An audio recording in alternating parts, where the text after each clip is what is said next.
बेटा, इस संसार में मनुष्य को दो कान मिले हैं और एक जीभ। इसका रहस्य बहुत गहरा है। जीभ से तुम बोलते हो और कानों से सुनते हो, लेकिन यदि तुम ध्यान से देखो तो पाओगे कि बोलने की अपेक्षा सुनना अधिक महत्वपूर्ण है। बोलना तो हर कोई सीख लेता है, परंतु सुनना बहुत कम लोग सीखते हैं। श्रवण केवल ध्वनि सुन लेने का नाम नहीं है। सच्चा श्रवण तब होता है जब मन शांत हो और अहंकार बीच में ना आए। जब तुम किसी को सुनते हो तो अपने भीतर के शोर को पहले शांत करना पड़ता है। यही कारण है कि संत लोग कहते हैं मनुष्य को पहले सुनने की साधना करनी चाहिए। रामकथा और भागवत कथा का रहस्य भी श्रवण में ही छिपा है। तुलसीदास जी ने रामचरितमानस की शुरुआत में ही कहा है, श्रवण सुख। भक्तों ने केवल कथा सुनकर ही भगवान के चरणों में अपना जीवन समर्पित कर दिया। श्रवण से ही हृदय में भक्ति अंकुरित होती है। बेटा, तुम देखो, एक छोटा बच्चा बोलना नहीं जानता पर सुनकर सीखता है। उसका पूरा जीवन सुनने से शुरू होता है। इसी प्रकार आध्यात्मिक मार्ग में भी श्रवण पहला और सबसे बड़ा साधन है। लेकिन आज के युग में लोग सुनना भूल गए हैं। हर कोई अपनी बात कहना चाहता है, कोई दूसरे की बात नहीं सुनता। पति पत्नी एक दूसरे को नहीं सुनते, माता पिता बच्चों को नहीं सुनते और बच्चे बड़ों की नहीं सुनते। इसी कारण कलह और दुख बढ़ता जा रहा है। यदि इंसान धैर्य से सुनना सीख ले तो उसका आधा दुख उसी समय समाप्त हो जाएगा।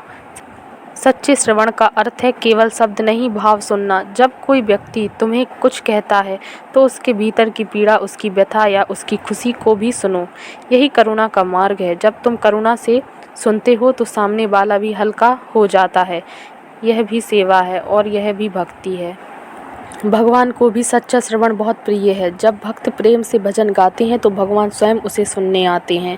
वे उस संगीत के सुर में नहीं बंधते बल्कि उस प्रेम की ध्वनि में बंध जाते हैं। इसलिए याद रखो, तुम जब नाम जपो तो केवल बोलो मत, अपने ही भीतर से उठती ध्वनि को भी सुनो। यही जप की गहराई है। श्रवण साधना का एक और रहस्य है मौन। जब तुम मौन हो जाते हो तब ही भीतर की अनसुनी आवाज़ें सुनाई देती हैं। प्रकृति बोलती है, पेड़ पौधे बोलते हैं, पक्षी बोलते हैं, यहाँ तक कि तुम्हारा हृदय भी बोलता है, परंतु यह सब केवल उसी को सुनाई देता है जो भीतर शांत है। इसीलिए ऋषि मुनि जंगलों में जाते थे ताकि प्रकृति का संगीत सुन सकें और ईश्वर से जुड़ सकें। आज मनुष्य के जीवन में इतना शोर है कि वह अपनी आत्मा की आवाज़ भी नहीं सुन पाता। बाहर का शोर ही अंदर चला जाता है। इसलिए साधना का पहला चरण है मन की शांत करना और सुनने की आदत डालना। जब तुम यह अभ्यास करोगे तो धीरे धीरे ईश्वर की मधुर पुकार तुम्हें सुनाई देने लगेगी। बेटा, एक बात याद रखना, श्रवण केवल कानों से नहीं होता, हृदय से होता है। कान तो माध्यम है, असली सुनने वाला हृदय है। यदि हृदय खुला नहीं है तो कान हजारों शब्द सुनकर भी भीतर नहीं ले जा पाएंगे, लेकिन यदि हृदय खुला है तो एक शब्द ही जीवन बदल सकता है। संतों की वाणी का असर इसी कारण होता है।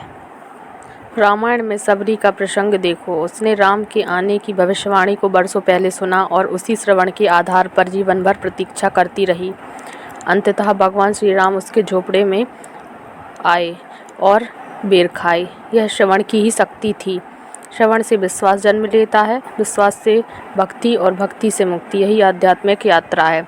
इसलिए बेटा, आज से सुनना सीखो।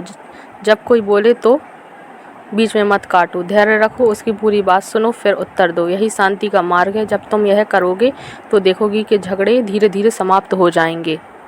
बेटा, श्रवण ही साधना है। सच्चा श्रवण करने वाला भक्त ईश्वर से दूर नहीं रह सकता, क्योंकि जब मनुष्य सुनना सीख लेता है तो भगवान बोलना शुरू कर देते हैं। जय श्री राम।